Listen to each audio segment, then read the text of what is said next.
Hello guys, let me introduce myself. My name is Dipatya Favian from Kelly Agency. Today I will guide you to more know tourism of Semarang city.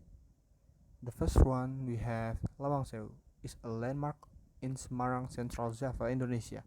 Built as the headquarters of Dutch East Indies Railway Company, the colonial era building is famous as a haunted house and filming location.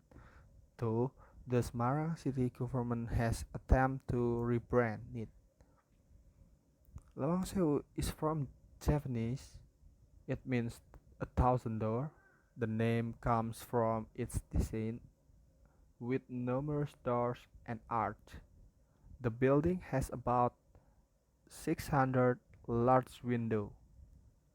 Then I will tell you short story about Lawang Sewu. Lawang Sewu was designed by Cosman Citron from firm of G.F. Clinic Harmer and B.G. Quendak.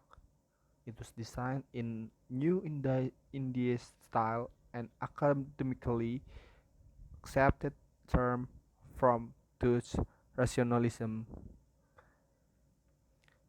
In the Indies, similar with Dutch rationalism, the style is the result of attempt to develop new solutions to integrate traditional prestige or classicism with new technological possibility.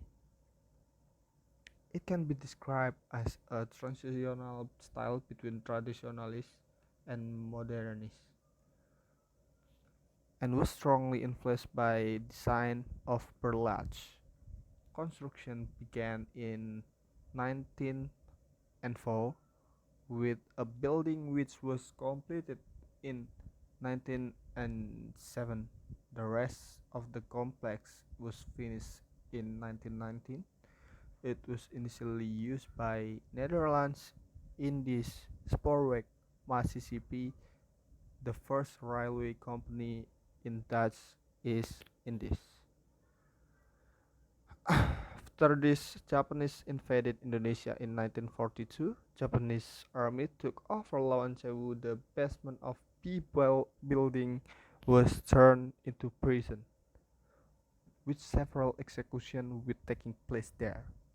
When Semarang was taken by Dutch in the Battle of Semarang, October in for 1945, the Dutch force used a tunnel leading into a building to sneak into the city. A battle ensued with numerous Indonesian fighters dying. 5 employees working there also killed. Then let's move to the next destination. The second one we have Sampokong,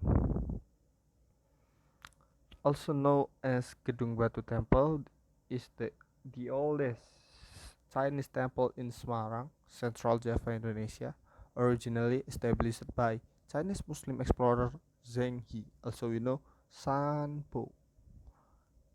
It is shared by Indonesian multiple religious denominations, including Muslim and Buddhist, and ethnicities including Chinese and Japanese. Uh, then the story about Sampokong foundation were set when Chinese Muslim explorer Admiral Zheng He arrived in western part of what is now Semarang via the Garang River. The year is disputed with location ranging from 14 and 00 to 14 and 16. After disembarking from his ship, Zheng found the cave in rocky hillside and first used it for prayer. He established a small temple before leaving Java, but having grown fond of the area, his deputy Wang Jing and several crewmen remained behind. The statue of Zheng was installed in the cave. The original temple was reportedly destroyed in 1704, collapsing under the landslide. In October 1724, the temple was completely renovated.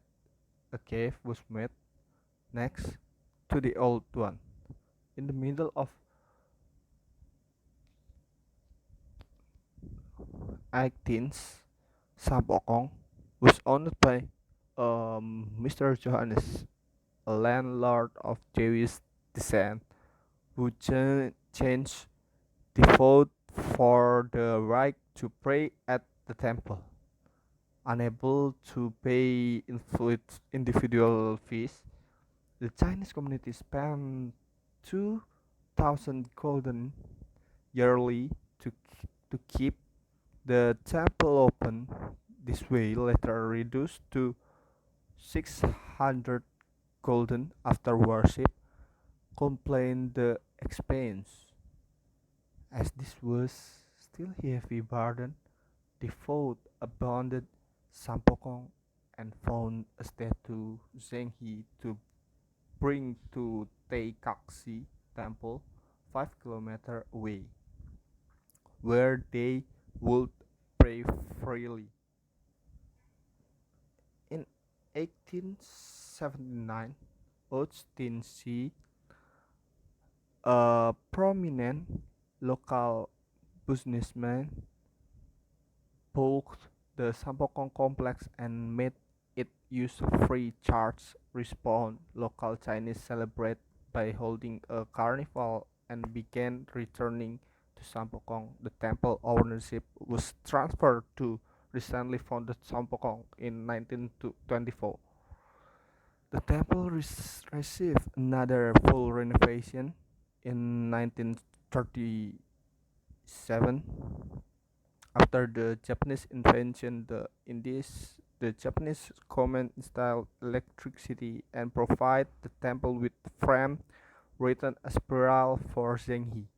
During the 5 years of revolution after the Japanese left the newly independent Indonesia, the temple was poorly maintained until disrepair.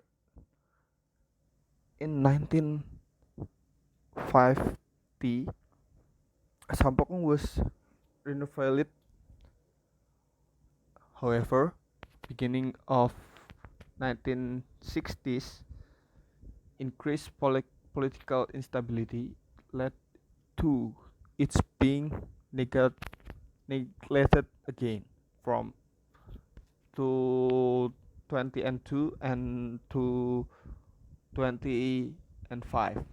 It underwent other major renovation. And that is all about Semarang. That is all from me, Dipatya. Thank you for hearing my message and presentation about Semarang.